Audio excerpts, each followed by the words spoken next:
Hello, I'm Hannah with the Bead Shop in Nottingham, and today I'm going to show you how to do basic brick stitch.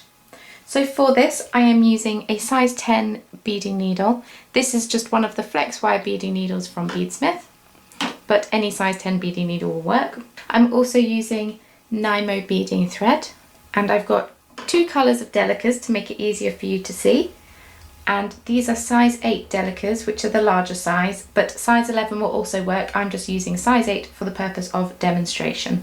The only important thing that you need to remember is that the thread is seen on the outside of your brick stitch project. So ideally you want the thread to match the beads, or at least not be overly visible. I've chosen a bit more of a contrasting colour today to make it easier for you to see. So starting with my needle, I'm going to pick up two of the purple beads. I'm going to slide them down my thread. But you need a bit of a tail so you can sew it in afterwards. So I'm just leaving a 10 centimetre tail or so. I'm going to loop round and go back up through that first bead. Pull it nice and tight.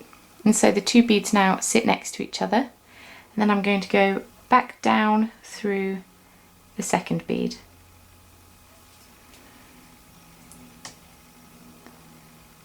Now what I find easier is that if I then go through this one more time just to make sure they sit nice and close to each other. So I'm just repeating myself.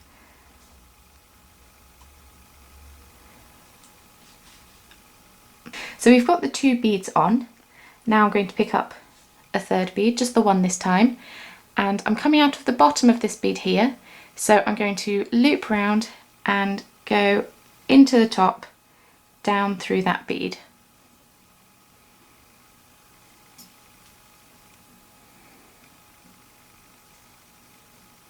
And you see they sit next to each other again.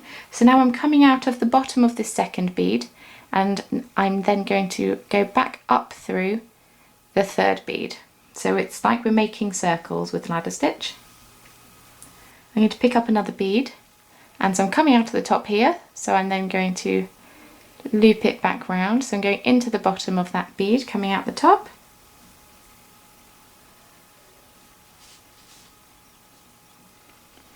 And then I'm going to finish it off because I'm coming out of the second or the third bead here, out of the top. I'm going to finish it off by going back down through the next bead.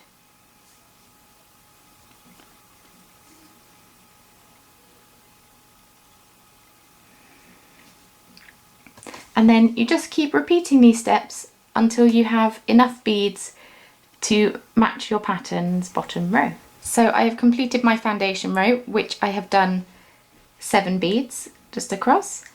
And so now we're ready to start our first row.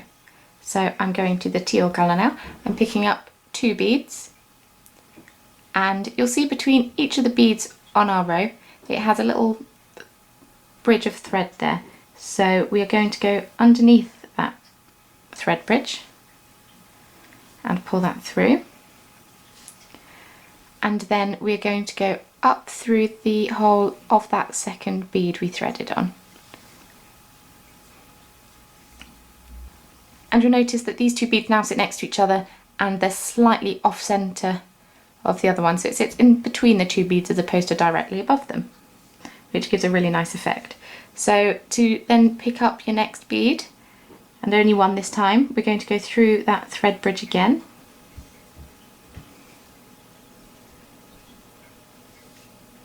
And then just like before, we're going to go back up through the whole of the bead.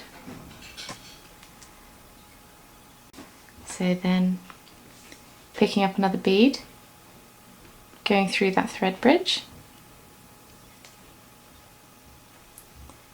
and then back up through that bead.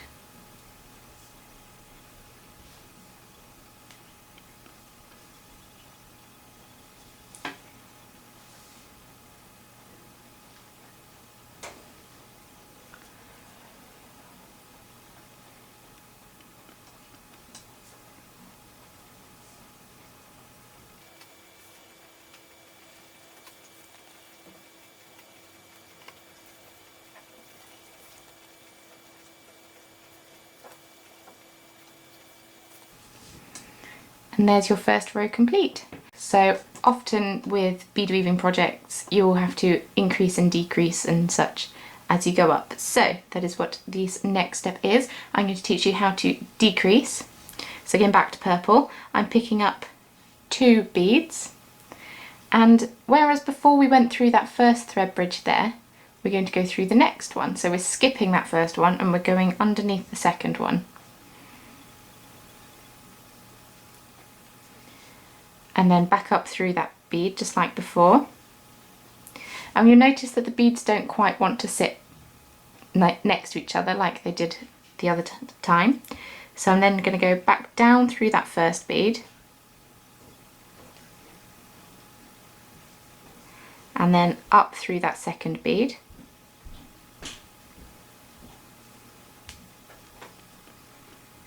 And then that brings the 2 bottom pieces closer together and then they sit nice and flush next to each other.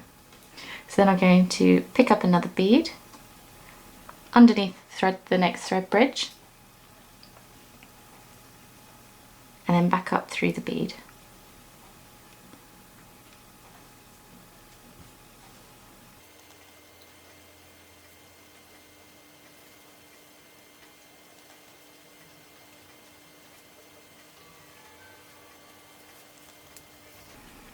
So now you notice that we have decreased on this side and we have actually decreased on this side as well. So that is how you do decrease. Now we're ready to increase. So much like before, we're picking up 2 beads. You may sense a pattern here. So I'm picking up 2 beads and I'm going through that first thread bridge like we did on the first row.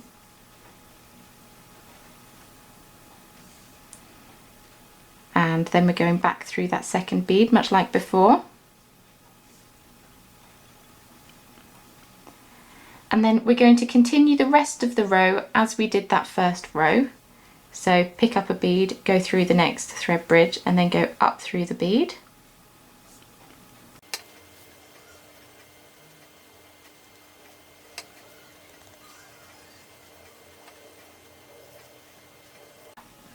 And the difference here is on this last, to attach this last bead here. So we've gone through that final thread bridge. I'm now picking up 1 more bead and I'm going back underneath that thread bridge that we just passed under.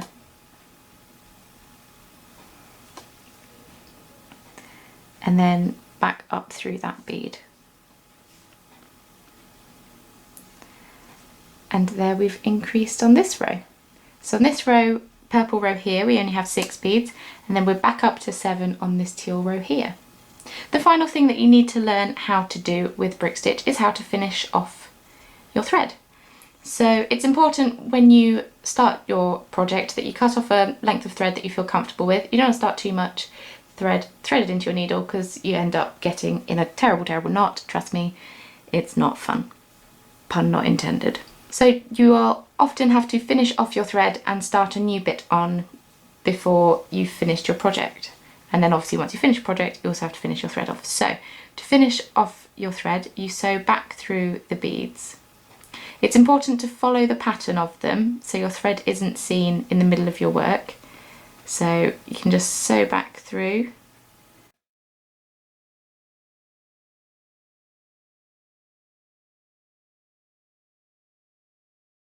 And then you're ready to grab your scissors and just snip off the end. And there we go. And that's the basics of brick stitch.